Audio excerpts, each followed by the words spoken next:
దేవుని ఘనమైన శ్రేష్టమైన పరిశుద్ధమైన నామమునకు మహిమ ఘనత ప్రభావాలు కలుగును గాక. ఆమేన్. మన ప్రభును లోక రక్షకుడైన యేసుక్రీస్తు పరిశుద్ధ నామం పేరిట ఈ రాత్రి సమావేశానికి విచ్చేసిన మీ అందరికీ ప్రభువైన యేసుక్రీస్తు నామంలో మా యేసుక్రీస్తు ప్రార్థన మందిర పరిచర్య నుంచి, సంఘం నుంచి, సహవాసం నుంచి మీ అందరికీ యేసు నామంలో ప్రత్యేక వందనాలు తెలియజేస్తున్నాను. పరిశుద్ధ లేఖనాలు తెరిచి ఒక మాట చదువుదాం. ఆదికాండం 28వ అధ్యాయం 10-11 వచనాలు నేను చదువుతాను. ఆ తర్వాత ఆదికాండం 32వ అధ్యాయం 31వ వచనం కూడా చదువుతాను. శ్రద్ధగా ఈ రెండు మాటలు వినడానికి పరిశుద్ధ లేఖనాలు అందరూ తెరిచి ఖచ్చితంగా బైబిల్ గ్రంథంలో ఈ మాటను చూడడానికి ప్రయత్నం చేయండి. ఆదికాండం 28వ అధ్యాయం 10వ వచనం. యాకోబు బెయేర్షెబా నుండి బయలుదేరి హారాను వైపు వెళ్ళుచు ఒక చోట చేరి ప్రొద్దుగుంకినందున అక్కడ ఆ రాత్రి నిలిచిపోయి ఆ చోటి రాళ్ళలో ఒకటిని తీసుకుని తనకు తలగడిగా చేసుకుని అక్కడ పండుకొనెను. మరోసారి చదువుతున్నాను. యాకోబు బెయేర్షెబా నుండి బయలుదేరి హారాను వైపు వెళ్ళుచు ఒక చోట చేరి ప్రొద్దుగుంకినందున అక్కడ ఆ రాత్రి నిలిచిపోయి. చాలు. 32వ అధ్యాయం 31వ వచనం కూడా ఒకసారి చదివేద్దాం. మరలా ఇంకొకసారి ఇవేమి చూడకుండా ఉండటం కొరకు ఒకసారి చదివిస్తున్నాను. 32వ అధ్యాయం 31వ వచనం. అతడు పెనూయేలు నుండి సాగిపోయినప్పుడు సూర్యోదయమాయను. దేవుడు తన పరిశుద్ధ వాక్యాన్ని మన వెనుకెళ్ళి దీవించి ప్రభు మనందరితో మాట్లాడునుగాక. ఆమేన్. లేఖనంలో రాయబడిన మాట, యాకోబు బెయేర్షెబా నుండి బయలుదేరి వెళుతున్నప్పుడు ప్రొద్దుగుంకినందున, ఇంకొక మాటలో చెప్పాలంటే చీకటి పడినందున.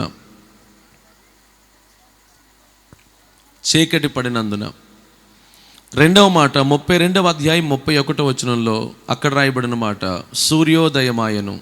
రెండు మాటలు నాతో చెప్పండి. చీకటి పడింది. ఏమనుకొని చెప్పండి. చీకటి పడింది, సూర్యోదయం అయింది. మరలా చెప్తున్నాను. చీకటి పడింది, సూర్యోదయం అయింది. చాలు. ఇక ఈ రెండు జ్ఞాపకం చేసుకోండి. మీరు బైబిల్ గ్రంథాలు మూసేసినా పర్వాలేదు, నాకు అసలు అభ్యంతరం లేదు. ప్రశాంతంగా కొన్ని మాటలు వినడానికి ప్రయత్నం చేద్దాం. ఒక గొప్ప అద్భుతమైనటువంటి దైవజన యొక్క కుమారుడు తను. దైవజనుడు అని చెప్పుకోవడానికి ఆయన సరిపోదగిన వ్యక్తే వీళ్ళ నాన్నగారు. మరింత ప్రార్థనాపరుడని చెప్పడానికి ఏం సంకోచం లేదు. దానికంటే ముందుగా మరొక మాట చెప్పాలి. బయట కూర్చొని వింటున్న వాళ్ళు, లోపల దూరాన సమీపాన్ని కూర్చొని వింటున్న వాళ్ళు, అసలు నేను ఏ మతాన్ని, ఏ కులాన్ని, ఏ దేవుడిని విమర్శించాలని నేను నిలబడి ఉండలేదు. ఇలాంటి సాధారణంగా ఇట్లాంటి క్రైస్తవ సభల్లో అదే పనిగా ఎవరికో అర్థం కావాలన్న ఆలోచనతో చాలామంది బయట వాళ్ళని విమర్శించుకుంటూ వాళ్ళ సాంప్రదాయాలను, వాళ్ళ కార్యక్రమాలని విమర్శించే వ్యక్తులు కూడా లేకపోలేదు. ఎట్టి పరిస్థితుల్లో ఈ రాత్రి కులాన్ని కానీ, మతాన్ని కానీ, దేవుళ్ళని కానీ, డినామినేషన్స్ని కానీ, సంఘాలను కానీ, సేవకులను కానీ, విశ్వాసులను కానీ విమర్శించాలని నేను ఇక్కడ నిలబడి ఉండలేదు. మీరు క్రైస్తవులైనా, క్రైస్తవులు కాకపోయినా, ఈ సంఘమైనా కాకపోయినా ఆ దేవుడి మాటలు, ప్రభు మాటలు వింటే మా జీవితానికి కూడా ఆశీర్వాదం కలుగుద్ది అనుకుంటే ఈ రాత్రి మీరు వినడం మొదలు పెడితే నేనైతే నమ్ముతున్నాను. నేను వెళుతున్న ప్రతి చోట చెప్పే మాట. రెండవది, మా చర్చిలో ప్రతిరోజు 9 గంటల నుంచి 10 గంటల వరకు, అంటే మందిరంలో జరగదు ప్రార్థన, ఇళ్ల దగ్గర జరుగుద్ది. ప్రతిరోజు ఎవరింటికాడ వాళ్ళే నా కోసం 9 గంటల నుంచి రాత్రి 9 గంటల నుంచి రాత్రి 10 గంటల వరకు 1 గంట సేపు నేను వెళుతున్న సభల కొరకు, నా కొరకు, నేను వెళుతున్న సభల కొరకు, ప్రతి మీటింగ్ కొరకు నేను వాక్య పరిచర్యలో ప్రభు నన్ను వాడుకునేలాగున 92 మంది విశ్వాసులు నా కోసం ఇప్పుడు ప్రార్థన చేస్తున్నారు. ఒక 92 మంది నిర్ణయం తీసుకున్నారు నా కోసం, కేవలం నా కోసం మాత్రమే మీటింగ్లో ప్రభు దైవజనుడు మా సేవకుడిని బలంగా వాడుకోవాలని 92 మంది విశ్వాసులు నా కొరకు ప్రతిరోజు 9 గంటల నుంచి 10 గంటల వరకు ప్రార్థన చేస్తున్నారు. కాబట్టి ఎందుకు ఈ మాట జ్ఞాపకం చేస్తానంటే, ఖచ్చితంగా మీరు ఇక్కడి నుంచి వెళ్ళక ముందే ఓ దైవికమైన దీవెనతో, ఆశీర్వాదంతో, మానసిక సంతృప్తితో, కృపతో నా దేవుడి రాత్రి మిమ్మల్ని ఇక్కడి నుంచి పంపించును గాక. ఆమేన్. విశ్వాసంతో మాటకి, స్పందనకి ప్రతిస్పందన ఇస్తూ మీరు ప్రభు మాటలు వినండి. ఇస్సాకు ఎంత మంచి ప్రార్థనాపరుడనంటే, ప్రార్థనాపరుడు అని చెప్పడం గల కారణం, కాసేపట్లో వివాహం అవుతుందనగా వాళ్ళ భార్య, కాబోతున్న భార్య, తనకి భార్యగా కాబోతున్న అమ్మాయి పనివారంతో వంటల మీద చాలా ఆహ్లాదకరమైన వాతావరణంలో తను వస్తూ ఉంది, ఈయన చూస్తూ ఉన్నాడు. కొంచెం బాగా వినండి. తను వస్తూ ఉంది, ఈయన చూస్తున్నాడు. ఆమె దగ్గర నుంచి ఈయన్ను చూసి అక్కడ ఉన్నటువంటి ఒక మంచి ఉన్నతమైన వ్యక్తి ఎలియాజర్ గారు మాట్లాడుతూ, అదిగో ఆయనే నా యజమానుడు, నా యజమాని కొడుకు ఆయనే, నీ కాబోతున్న భర్త తనే అంటుతో తను ముసుగు వేసుకుందని వాక్యంలో ఉంటుంది. అంటే కనుచూపు మేరలో కనిపించేంత కనుచూపు మేరలో ఆవిడ చూడగలుగుతాం, కానీ ఈయన ఆ విషయం కూడా పట్టించుకోకుండా ఆయన చేస్తున్న పని ఏంటో తెలుసా? ప్రార్థన చేస్తున్నాడు. పనివారు బయలుదేరి పెళ్లి చూపులు చూసుకోవడానికి వస్తున్నప్పుడు ఎవరైనా మందిరానికి వచ్చి చేతులు పైకెత్తి ప్రార్థన చేసేవాళ్ళు సర్వసాధారణంగా ఉండకపోవచ్చు అని అనుకుంటున్నాను నేను, నా మట్టుకు నేను. అసలు మనకు పెళ్ళి అంటే తయారవడానికి సమయం సరిపోదు అనుకున్నది వేరే విషయం. సరే, అసలు పెళ్లి కూతురు పెళ్లి కొడుకు రెడీ అయితే పర్వాలేదు, వాళ్ళిద్దరికంటే ముందు తోడు పెళ్లి కూతురు తోడు పెళ్లి కొడుకు వీళ్ళు రెడీ అయిపోతున్నారు ఈ మధ్యన. అసలు పెళ్లి కూతురు ఎవరో తోడుకు పెట్టుకుని ఎవరికి అర్థం కావట్లేదు. ఈ మూడో రోజు మీటింగ్ కూడా అంతే, అలా వస్తారు చాలామంది. అస్సలు వీళ్ళు కట్టే చీరలు, వీళ్ళ హడావిడి, వీళ్ళ ఒక్క కొయరి, ఈ పిల్లల తప్ప ఇక్కడ ఉందా, నా ముందున్న నా పిల్లల తప్ప, నా పిల్లలు అనే పదానికి అర్థం ఇప్పుడు అయ్యగారు వాళ్ళు సంఘమైన నా సంఘమైన నా అనుకున్న ఉద్దేశంతో ఆయనకి వీళ్ళందరూ ఇక్కడ ఉన్న పిల్లలందరూ కూడా సంఘంలో వీళ్ళు బాప్తీసం తీసుకున్న పిల్లలు కాబట్టి నా పిల్లలని సంబోధించి మాట్లాడుతున్నా. వీళ్ళు తప్ప ఇక మిగతా వాళ్ళందరూ కూడా 3వ రోజుకి సెలెక్ట్ చేసుకుంటారు. ముందు రోజు డ్రెస్ ఇది, 2వ రోజు డ్రెస్ ఇది, 3వ రోజు చీర ఇది, నువ్వేం కడుతున్నావు, నువ్వు ఏ కలర్ కడుతున్నావు అని చెప్పి. ఎందుకంటే నేను కొంచెం అదే కోవలోంచి వచ్చాను కాబట్టి నాకు కూడా తెలుసు. ఏమంటే మీటింగ్లు అంటుందో నా సందడి వేరుగా ఉంటుంది. మీటింగ్లకి ఎట్లా ఉంటే ఇక పెళ్ళికి ఎలా ఉంటుందో మీరు ఆలోచించవచ్చు. ఇలా కాసేపట్లో పెళ్ళి అవుద్దనగా ఈయన మాత్రం ఓ చోటుండి ప్రభు సన్నిధిలో ధ్యానం చేస్తున్నారు అని రాయబడింది. ఏమండి, కాసేపట్లో పెళ్ళి అవుద్దానికి ఓ పక్కన పరివారంతో సందడిగా ఆవిడ బయలుదేరి వస్తూ ఉంటే ఎన్నో సంవత్సరాలు బట్టి తన కొరకు ఎదురు చూస్తున్న అమ్మాయి ఏమండి వస్తూ ఉంది అనేటువంటి మాట ఆయనకు వినపడినా అలజడి కలుగుతున్నా అవేం పట్టించుకోకుండా ప్రార్థన, ఎంత మంచి ప్రార్థన పరుడు. అట్లాంటి ప్రార్థన పరుడు కడుపున 2 కొడుకులు పుట్టారు. చాలా మంది, వీళ్ళు కూడా చాలా మంచివాళ్ళు, వీళ్ళేమో తక్కువ వాళ్ళు కాదు, చాలా దేవుని చేత దీవించబడ్డ వాళ్ళు. వాళ్ళు పుట్టకముందే దేవుని యొక్క వాగ్దానాలతో పుట్టినటువంటి వ్యక్తులు అని చెప్పడానికి సంకోచం లేదు. అంత గొప్ప ప్రార్థన పరులు. 2 పిల్లలు కూడా మంచోళ్ళు. వీళ్ళు ఎదుగుతున్నప్పుడే కొంతవరకు కొన్ని తేడాలు జరిగిపోయాయి. మీ చరిత్ర అంతా తెలుసు, అయినా తొందరగా కొన్ని విషయాలు చెప్తున్నాను. నా సందర్భం అసలు ఇది కాదు, మీకు అర్థం కావడం కొరకు ముందు ఉపోద్ఘాతంగా ఈ మాటలు చెప్తున్నాను, కొంచెం బాగా వినండి. అని జ్ఞాపం చేస్తే ఇద్దరు కొడుకులు కూడా వీళ్ళు చాలా ఉన్నతమైన వ్యక్తిత్వం కలిగిన వాళ్ళే, వీళ్ళు కూడా దైవికమైన పిల్లలే. కాకపోతే ఓ రోజునాడు తండ్రి మరణకాలం సమీపించిన వెంటనే ఆయనకు అనిపించేసిన దానికి గల కారణం కళ్ళు కనపడని పరిస్థితులకు వెళ్ళిపోయాడు, దృష్టి మందగించేసింది. ఏ హాస్పిటల్కి వెళ్ళినా సరే ఏం చేసినా ఇక రాని పరిస్థితి అర్థమైపోయింది. వాళ్ళ ఆచారం ప్రకారం ఇంటికి ఉన్న పెద్దోడిని వాళ్ళు దీవించాల్సిన అవసరత ఉంది. వాళ్ళు వాయినే దీవిస్తారు ఇంటికి పెద్దోడు ఎవరిని. సరే, ఓ రోజు నాడు అనుకున్నాడు, పెద్ద కొడుకుని పిలిచాడు, దీవించేద్దాం అనుకున్నాడు. వెంటనే అక్కడికి ఆ పెద్ద కొడుకుని దీవిద్దాం అనుకున్న టైంకి, అంటే ఆ మాటలు మాట్లాడుకున్న సమయానికి భార్య వచ్చింది. ఇది కొంచెం భార్య భర్తలు కొంచెం బాగా వినండి, ఇది సందర్భం కాకపోయినా ఆ మాట వచ్చింది కాబట్టి. తను వచ్చింది, రావడం దానికి గబగబా లోపలికి వచ్చి, ఏం చేస్తున్నారు, పెద్దోడిని దీవిస్తున్నారా, వాడంత యోగ్యుడు కాదు, వాడు చేసుకున్న అమ్మాయిల వల్ల నా ప్రాణం విసిగిపోయింది అని చెప్పి ఒక మాట తను ఒక సజెషన్ చెప్పున్నా బాగుండేది. లేకపోతే ఈయనైనా సరే, ఇస్సాక్ గారైనా సరే తన భార్యను పిలిచే, అమ్మాయి పెద్దోడిని దీవిద్దాం అనుకుంటున్నావు, నువ్వేమనుకుంటున్నావు, నీ మాట ఏంటి అని ఒక మాట అడిగినా బాగుండేది. సరే, ఈయన అడగకపోయినా సరే ఆవిడ ఎలాగ వింటుంది కాబట్టి ఆవిడ పరిగెత్తుకొచ్చి ఓ మాట చెప్పినా బాగుండేది. నాకు అనిపించే మాట, నా పాయింట్ ఆఫ్ వ్యూలో ఒకసారి ఆలోచించండి. చూడడానికి కిటికీలోంచి చూస్తున్నప్పుడు భార్య భర్తలు చాలా సఖ్యతగా ఉంటారు, కానీ లోపలికి వెళ్ళి చూస్తే అంతరంగంలో వీళ్ళిద్దరి మధ్యలో సఖ్యత ఉండదు అని అనిపిస్తుంది. ఎందుకనంటే భార్య భర్తలు ఒక నిర్ణయానికి వచ్చిన వ్యక్తులు కాదు. పెళ్ళిళ్ళు చేసేటప్పుడు ఎక్కువ చెప్తూ ఉంటాను, నాకు నేషనల్ సంబంధించిన సర్టిఫికేట్ ఉంది మ్యారేజ్ చేయడానికి. నేను 932 పెళ్ళిళ్ళు చేశాను. నేను చేసుకునే కాదు, నేను చేశాను. నాకు పెళ్ళయింది, నేను 3 ఆడపిల్లల తండ్రిని, ఒక్కగానొక భార్యకి నేను భర్తని. చెప్పుకోవాల్సి వచ్చిన పరిస్థితి వచ్చింది. నేనే కదా, ఎవరైనా సరే ఏమనుకోబాకండి, ఊరికనే అట్లా మీరు కొంచెం ఇంకా బాగా ఆసక్తి వింటున్నారో లేదా అని జ్ఞాపకం చేస్తూ, అలాగున అన్ని పెళ్ళిళ్ళు చేశాను నేను. ఇంకా చేస్తానని చాలా పెళ్ళిళ్ళు చేసే అవకాశాలు కూడా ఉన్నాయి. ఆ పెళ్ళిళ్ళు ఎక్కువ చెప్తూ ఉంటాను. వీళ్ళు కిటికీలోంచి చూస్తున్నప్పుడు భార్య భర్తలు చాలా సఖ్యతగా ఉంటారు. ఎవరైనా చూస్తున్నప్పుడు చాలా సఖ్యత, ఏమో ప్రేమ ఒలగబోసేద్ది, ఆయన వంపేస్తాడు, చాలా బాగుంటుంది. కానీ ఎవరు లేనప్పుడు, రహస్యంగా ఉన్నప్పుడు వీళ్ళ పరిస్థితి ఏంటనంటే, ఈమె నోరు తెరిచి తన మనసులో విషయాన్ని మాట్లాడుకునేంత దగ్గర సంబంధాలు లేవా అని అనిపిస్తుంది. సరే, ఆవిడికి లేవు, సరే ఈయనకై ఇంటికి పెద్దోడు, గనుడు, గొప్పోడు, అన్నీ తెలిసిన వాడు, ఈయనైనా ఒక్క మాట చెప్పాలి కదా నేను ఇలా చేస్తున్నానని. ఏమీ చెప్పలేదు. ఆమెమో ఆమన్న వచ్చి, చిన్నోడు యోగ్యుడు కదా అయ్యా, తనను దీవించని చెప్పినా బాగుండేది. భార్య భర్తలారా, క్రైస్తవ విశ్వాస సంఘాల్లో ఎదుగుతున్న భార్య భర్తలారా, ఈ మాట జ్ఞాపకం చేస్తూ, అంత సఖ్యత భావాన్ని వ్యక్తిగతంగా మీరు నీ భార్యతో నువ్వు కలుగున్నావా? ఏ భార్య చేతులైతే చెయ్యేసి క్రైస్తవ చట్ట ప్రకారం, క్రైస్తవ పరిశుద్ధ వివాహ చట్ట ప్రకారం నువ్వు ప్రమాణం చేసావో, అన్నిట్లో నీతోనే ఉంటానని ప్రమాణం చేశావో, ఒకవేళ క్రైస్తవ చట్ట ప్రకారం కాకపోయినా సరే, కొంతమంది మారు మనసు పొందిన వాళ్ళు, రక్షణ పొందిన వాళ్ళు హైందవ చట్ట ప్రకారం మీరు వివాహాలు చేసుకున్నారు, అవి కూడా చాలా ఘనంగా వాళ్ళు వివరిస్తారు. ఉంగరం పెట్టే విధానమైనా, రెండోది ఏమండి ఆ బెల్లం కానీ లేకపోతే ఆ జీలకర్ర పెట్టే విధానాన్ని గురించి అయినా, తాళి కట్టే విధానం గురించి అయినా కొన్ని ఖచ్చితంగా ఆ సాంప్రదాయాల్లో కొంత జ్ఞానంతో కూడిన విషయాలు కూడా లేకపోలేదు వాళ్ళు చేసే కార్యక్రమాల్లో. కానీ అంత ఐక్యత ప్రేమతో జరుగుతున్న కార్యక్రమాల్లో అంత ఇదిగా నీ భార్యతో నువ్వు ఉండగలుగుతున్నావా? అంత ప్రేమగా నీ భర్తతో ఉండగలుగుతున్నావా?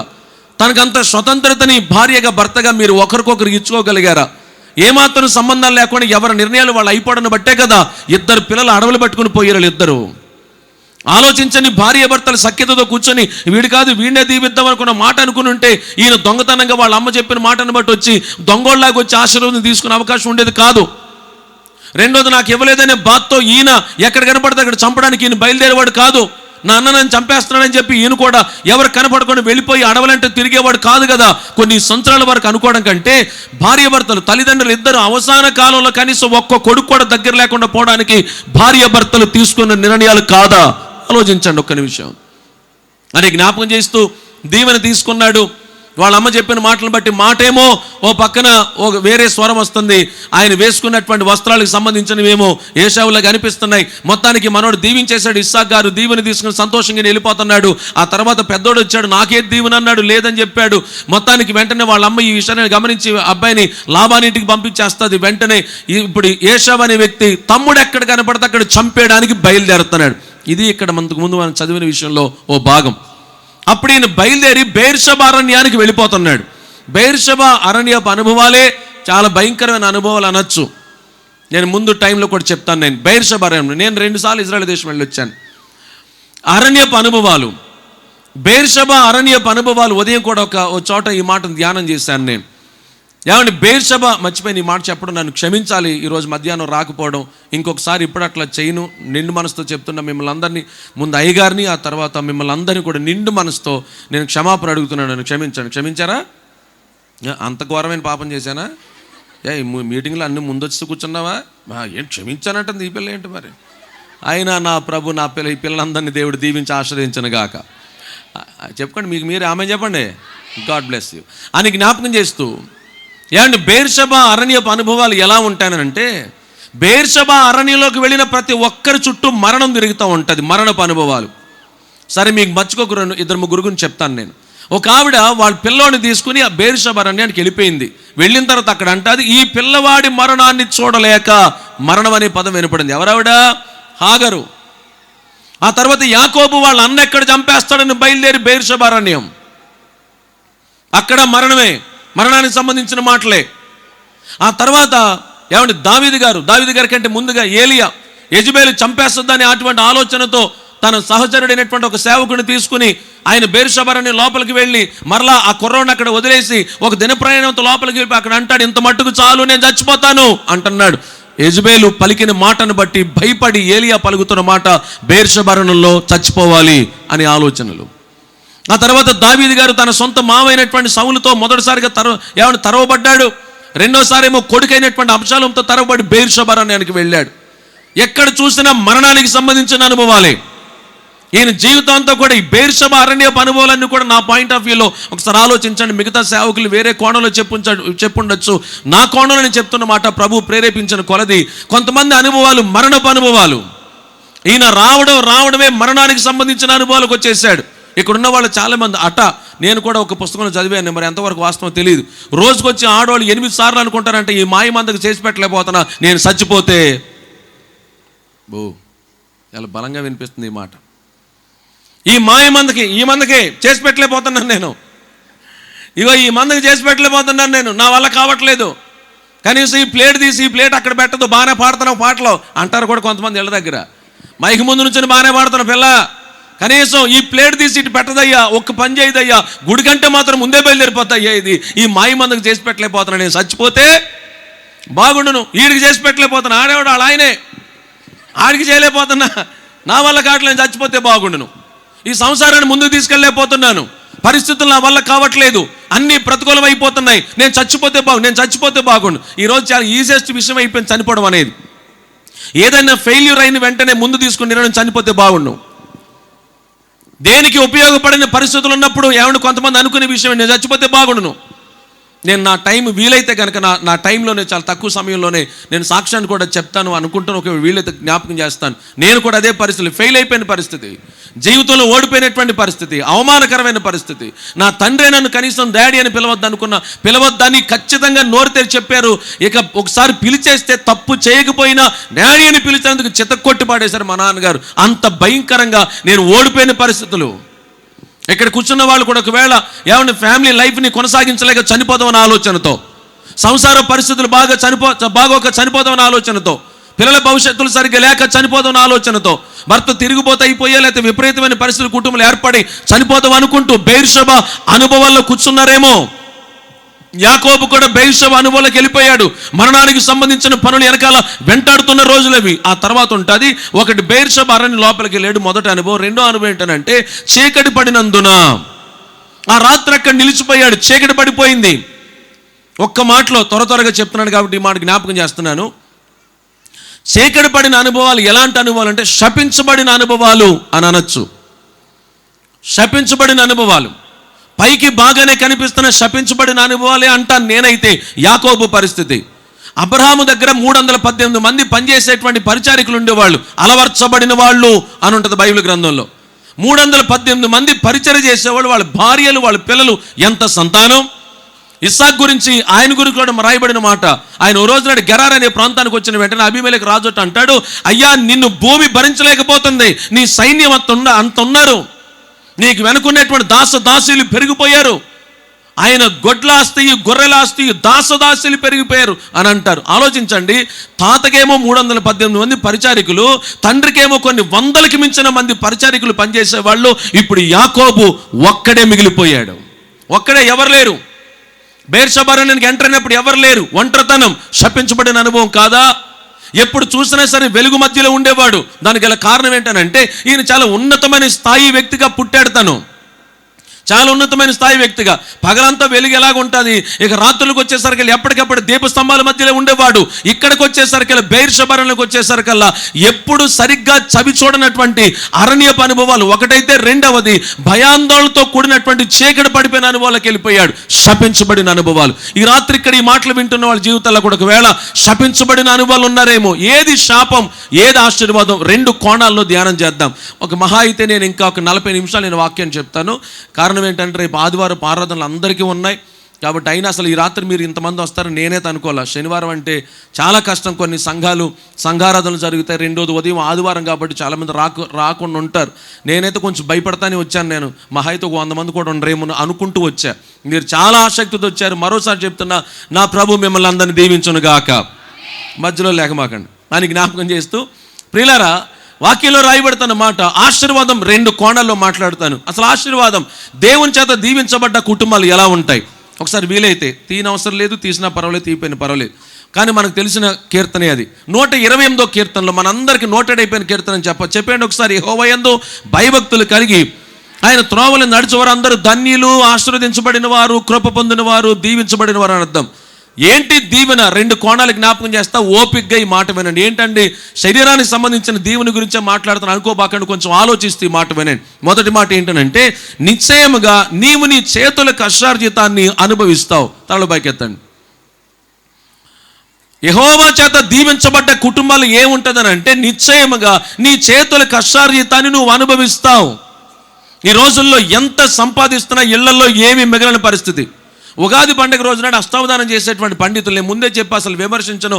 నేను టీవీలో చూసిన విషయాలు మీకు చెప్తున్నా, వార్తలు ఎక్కువ పెట్టుకుని చూస్తూ ఉంటాను. ఆ టైంలో దానికి సంబంధించి నేను వింటూ ఉంటాను నేను.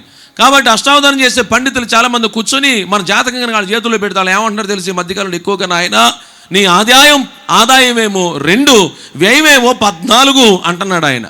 అంటే వచ్చేదేమో ₹2, పోయేది ఎంత? 14. లాభమా నష్టమా? మొత్తం ఇంచుమించు చాలా బ్యాచ్ అలాగే ఉంటారు కొంతమంది ఇళ్లలో. సంపాదించే చాలా తక్కువ. ఏమని సంపాదించింది ఎటు వెళ్ళిపోద్దో తెలియదు, ఏమైపోద్దో అర్థం కాదు. కొంతమంది వడ్డీలు కట్టడానికే సరిపోద్ది. మరి కొంతమంది కొంచెం చాలా ఘనంగా చెప్తారు. మా దగ్గరకు వచ్చి కొంతమంది మా ఫ్యామిలీ డాక్టర్ అండి, నాకు ఆయనే, మా ఆవిడకి ఆయనే, మా పిల్లలకి ఆయనే, మా అబ్బాయికి ఆయనే, మా కూతురు ఎక్కడో ఉంటుంది, ఇక్కడికి వచ్చేసి మా ఫ్యామిలీ మొత్తం అక్కడికంటే వీళ్ళు జీవితాంతకాలం అక్కడికి వెళ్తానే ఉంటారా? సగం డబ్బులు పూర్తిగా వెళ్ళిపోయి అక్కడ కట్టేసేవాళ్ళు హాస్పిటల్స్ దగ్గర. నేను హాస్పిటల్ వ్యతిరేకం కాదు, కానీ విషయం జ్ఞాపకం చేస్తున్నాను. ఆ తర్వాత అంటాను, మరి కొంతమంది పోలియో డ్రాప్స్ దగ్గర కట్టేస్తారు, కొంతమంది వెళ్ళిపోయి ఏదో పెద్ద అప్పున్నట్టే బ్రాందీ షాపుల దగ్గర కట్టేస్తారు, కొంతమంది ఏదో అప్పున్నట్లుగా రోజు అక్కడికి వెళ్ళి వడ్డీను డబ్బులు కట్టేసి రావాలన్నట్లుగా వెళ్ళిపోతారు. ఏమైపోద్ది అర్థం కాదు. డబ్బులు ఎంత సంపాదించినా చిల్లి సంచులు వేసినట్టు అయిపోద్ది. కనీసం అందరికి వచ్చిన సంతృప్తిగా ఏమండి మంచిగా ఏమంటే సంపాదించింది సంతృప్తిగా తినే అవకాశాలు కొంతమందికి ఉండవు. కానీ వాక్యంలో రాయబడుతున్న మాట ఏంటో తెలుసా? దేవుని చేత దీవించబడ్డ కుటుంబాల్లో నిశ్చయముగా ఖచ్చితంగా నీ చేతుల కష్టార్యత నువ్వు అనుభవిస్తావు. ఆ ఊరు దగ్గరలో దెందులూరు పక్కన సానిగూడ ఊరు ఉంది. వీరన్న అనేటువంటి ఒక అన్న ఉన్నాడు. రక్షణ పొందిన విజయరాజు అని పేరు పెట్టారు. ఏమనుకు బాకండి, ఊరికి నేను చెప్తున్నా విషయం కొరకు. వాళ్ళు మట్టి పని చేసే సామాన్యమైన వ్యక్తులు వాళ్ళు. ఇంతకు మించి నేను బాగా చెప్పకూడదు, అది అంత అందంగా ఉండదు ఆ మాట చెప్పడం. వాళ్ళ కులాల గురించి మాట్లాడడం అంత బాగోదు. సామాన్యమైన మట్టి పని చేసుకుని ఆయనకి మొత్తానికి ఏమంటే ఒక మంచి మార్కెట్ యార్డ్లో తనకు ఒక పర్మనెంట్ జాబ్ ఒకటి వచ్చింది. తనకు ఒక మంచి ఉన్నతమైన స్థాయిలో నెలకొచ్చి 26,000 రూపాయలు సంపాదించేవాడు. ఆయనకున్న ఒకే ఒక గోల్ ఏంటనంటే, నా కూతురు నాలాగా బాధపడకూడదు, కష్టపడకూడదు, మంచి అల్లుడికి ఇచ్చి పెళ్లి చేయాలి. వాడు నా కూతురుని మా ఆవిడ నేను బయట తీసుకెళ్ళి పని చేయించినట్లుగా నా కూతురు మాత్రం చేయించకూడదు అని చెప్పి చాలా ఉన్నతమైన ఆశయాలు పెట్టుకుని మంచి కట్నం ఇచ్చి మంచి ఉన్నతమైన ఉద్యోగికి పెళ్లి చేయాలి అని ఆలోచన పెట్టుకున్నాడు. దానికి కూడా డబ్బు దాద్దామని ఆలోచన. ఆ తర్వాత ఒక మంచి ఇల్లు కట్టుకోవాలి. ఈ రెండు కోరికలు తనకి అసలు తప్పు కాదు, అది స్వార్థం కాదు, అసలు ఏమాత్రం కూడా తప్పులేని కోరిక. తన కూతురు బాగుండాలి, రెండోది కొడుకు జీవితం బాగుండాలి, మంచి ఇల్లు ఉండాలి. ఇదే 26,000 రూపాయలు తన జీతం.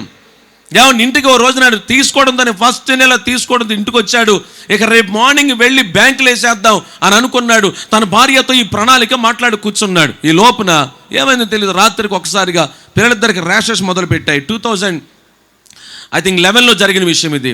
ర్యాషెస్ లాగా మొదలు పెట్టాయి ఒళ్ళంతా. ఆ ర్యాషెస్ నుంచి ఆ రాత్రంతా జలుబు, ఆ జలుబు నుంచి ఉదయం దగ్గు నుంచి ఆ తర్వాత జ్వరం.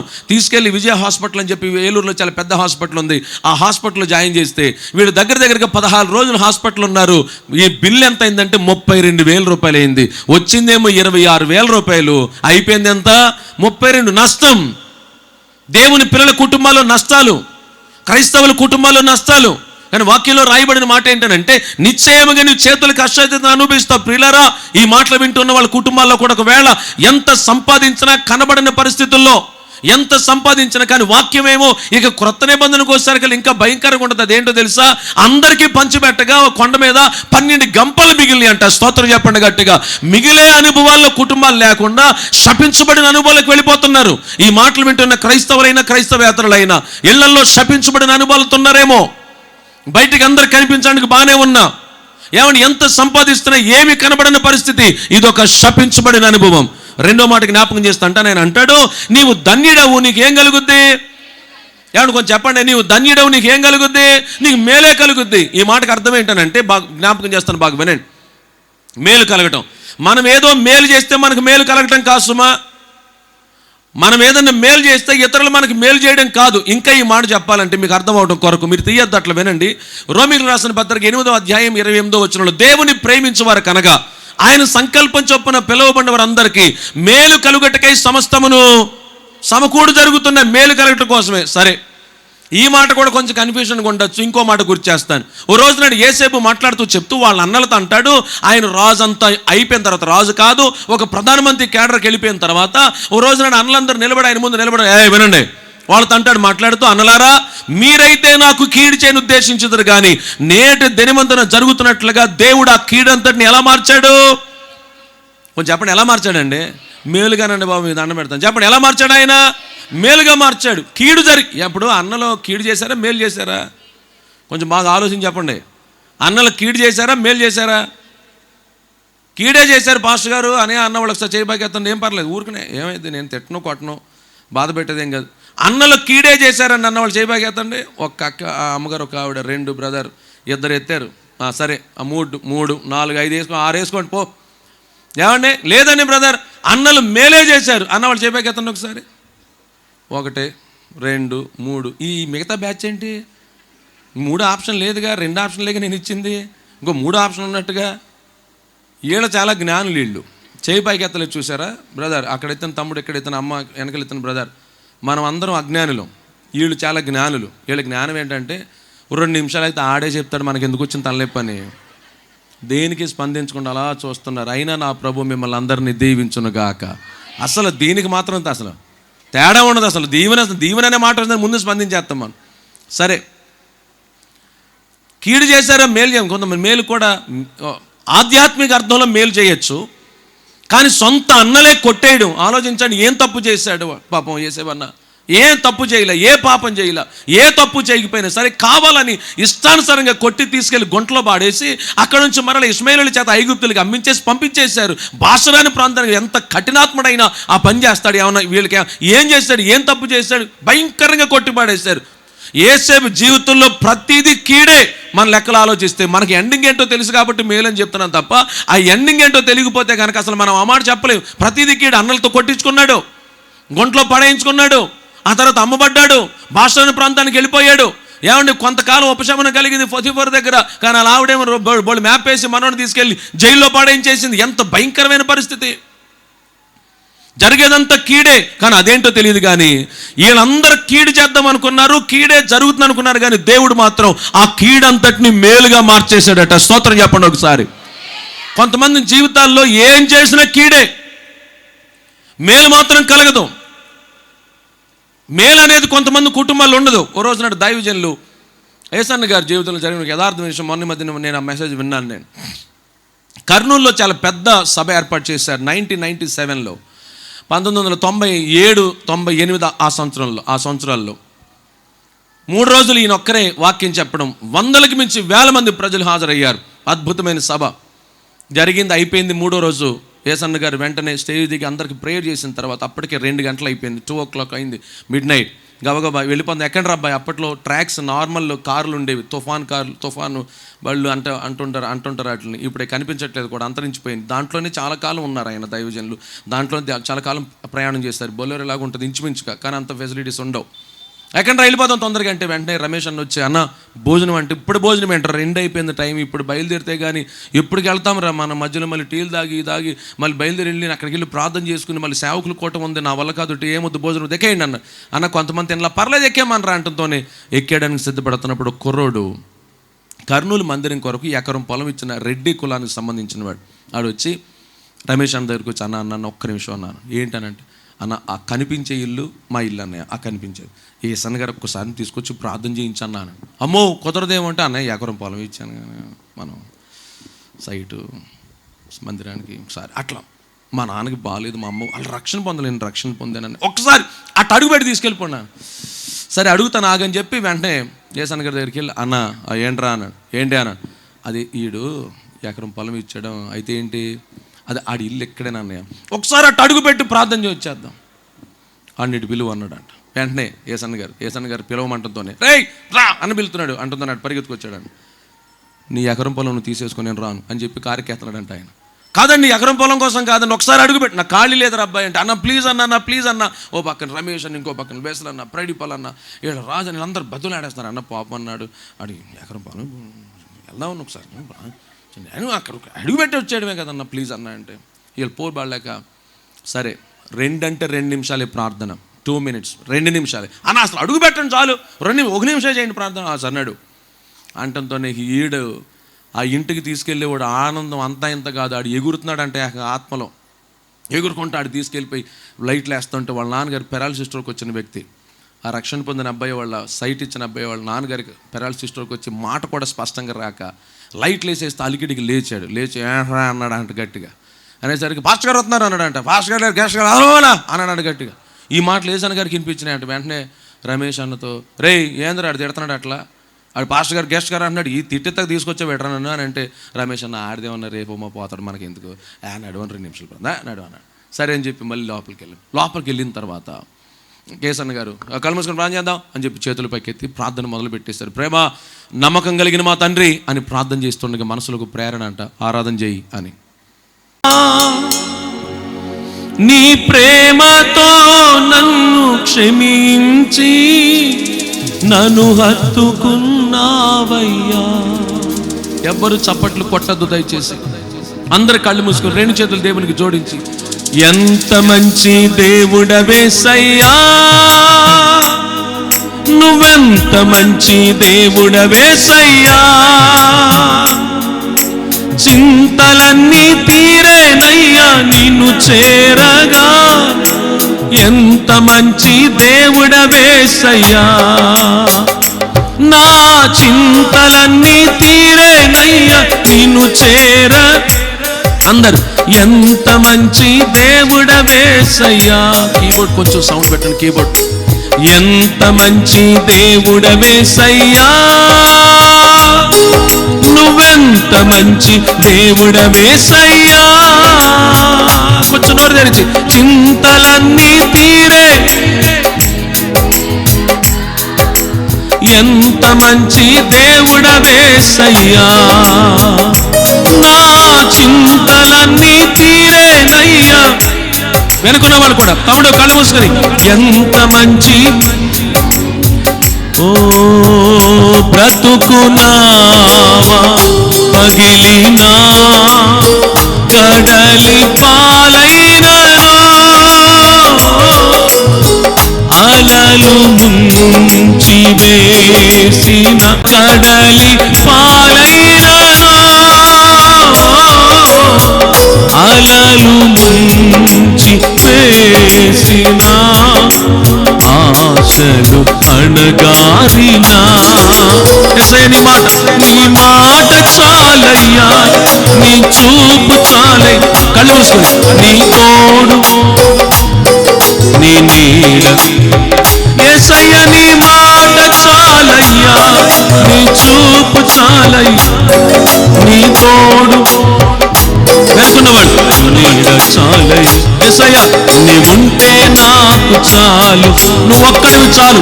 నాకు పాపమొద్దు నాయనా, నాకు బలహీనతలు వద్దయ్యా, అవిధేయత నాకు వద్దు, నువ్వు ఒక్కడివి చాలు అంటూ మరోసారి, నువ్వుంటే నాకు, నీ వెంటే నేను ఉంటానేసయ్యా.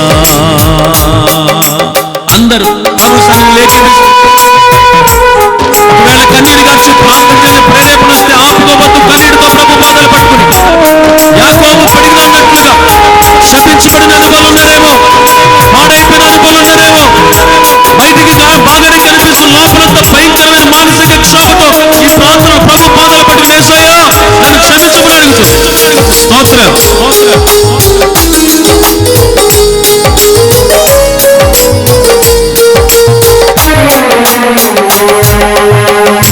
ఆస్తులన్నీ పోయినా, అనాథగా మిగిలినా,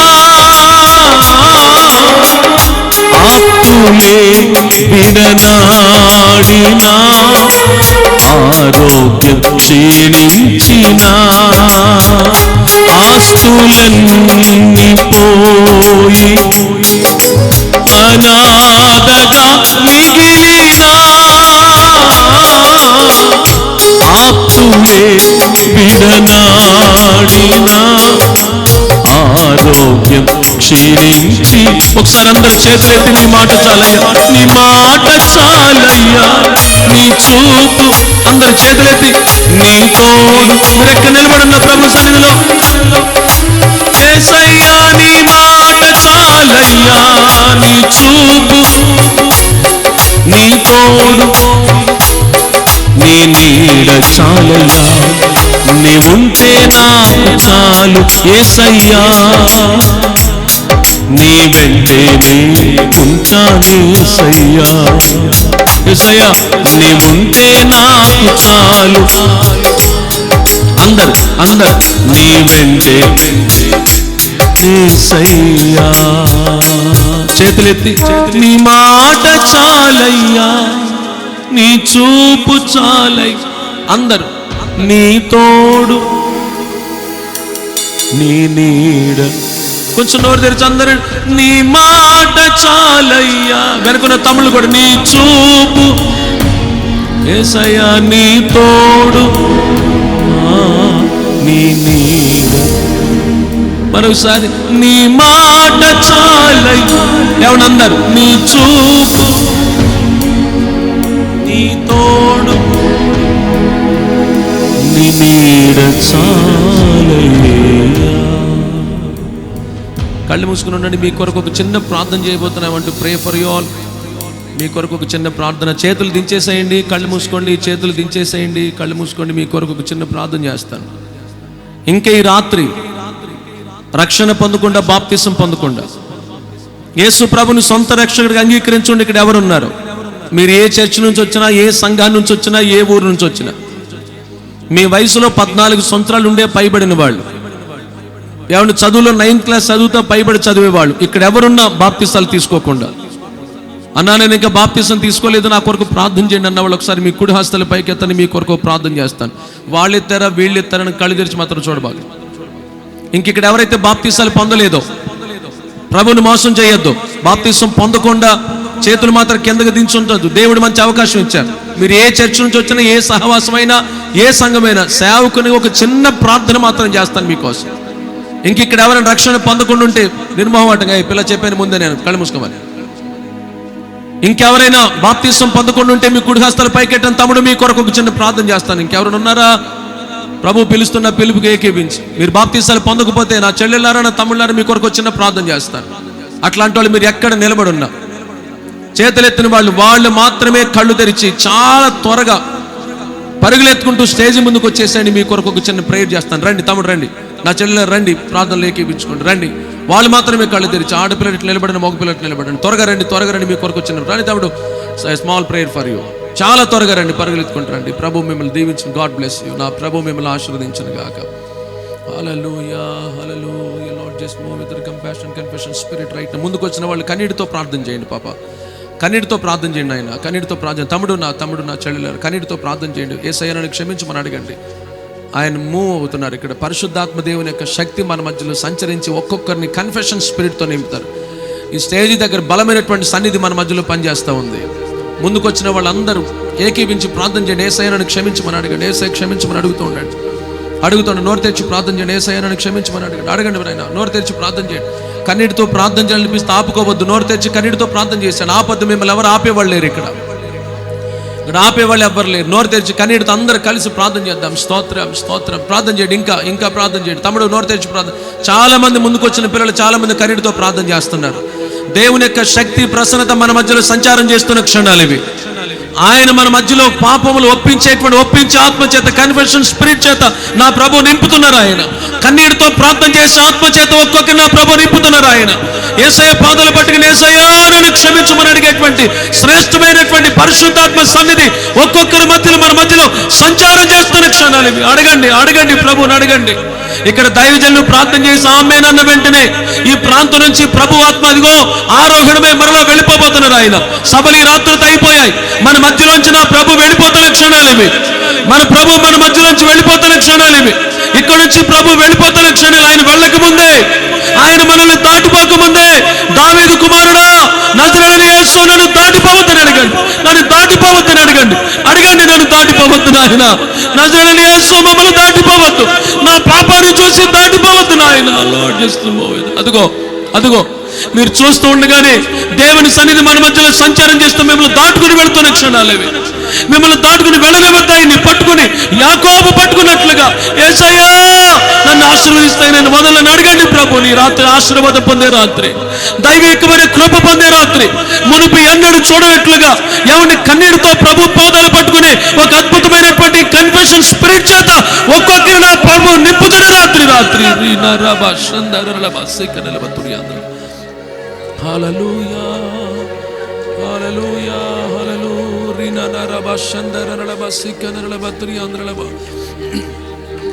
హల్లెలూయా, హల్లెలూయా, హల్లెలూయా. అందరూ కలిసి నీ మాట చాలయ్యా, నీ చూపు చాలయ్యా, నీ తోడు చాలయ్యా, నీ నీడ చాలయ్యా, నీ మాట. చప్పలు కొడుతూ అందరూ చప్పలు కొడుతూ. నీ చూపు చాలయ్యా, నీ తోడు, అందరు చప్పలు కొడుతూ. నీ నీడ చాలయ్యా. మరోసారి నీ మాట చాలయ్యా, నీ చూపు చాలయ్యా, యేసయ్యా నీ తోడు, నీ నీడ చాలయ్యా, నీ మాట చాలయ్యా, నీ చూపు చాలయ్యా, నీ తోడు చాలయ్యా, నీ నీడ చాలయ్యా.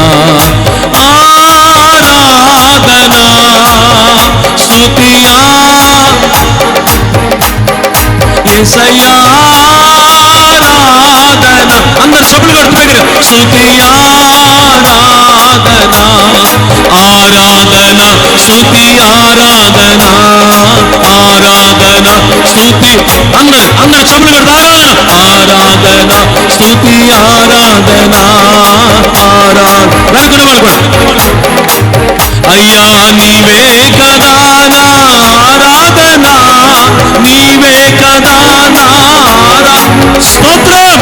ఆరాధన స్తుతి ఆరాధన, ఆరాధన స్తుతి ఆరాధన, ఆరాధన స్తుతి ఆరాధన, ఆరాధన స్తుతి. ఈ ప్రాంగణమంతా దేవుని యొక్క పరిశుద్ధాత్మ దేవుని సన్నిధి అడుగుతున్న ప్రతి ఒక్కరిని కోరుకుంటున్నారు. అదుగో దేవుని యొక్క సన్నిధి, అదుగో పరిశుద్ధాత్మ దేవుని సన్నిధి ఒక్కొక్కరిని ఆవరిస్తున్న క్షణాలవి, ఒక్కొక్కరిని కృప చేతని పొందిన క్షణాలవి. మునుపు ఎన్నడూ చూడని దైవికమైన కృప ఒక్కొక్కరిని ఆవరించునుగాక, ఆవరించునుగాక, ఆవరించునుగాక. పరిశుద్ధాత్మ దేవుని సన్నిధి ఒక్కొక్కరిని బలమైన కృపాభిషేకం ఒక్కొక్కరిని ఆవరించునుగాక. కృప కృప అదుగో పొందుకోండి పరిశుద్ధాత్మ దేవుని సన్నిధి, అనుభవించండి పరిశుద్ధాత్మ దేవుని శక్తిని అనుభవించండి. అదుగో అదుగో ఒక్కొక్కరిని ఈ ప్రాంతమంతా మహిమతో మహిమతో మహిమతో మహిమతో ఆవరిస్తున్నారు ఆయన. హల్లెలూయా హల్లెలూయా హల్లెలూయా హల్లెలూయా హల్లెలూయా హల్లెలూయా.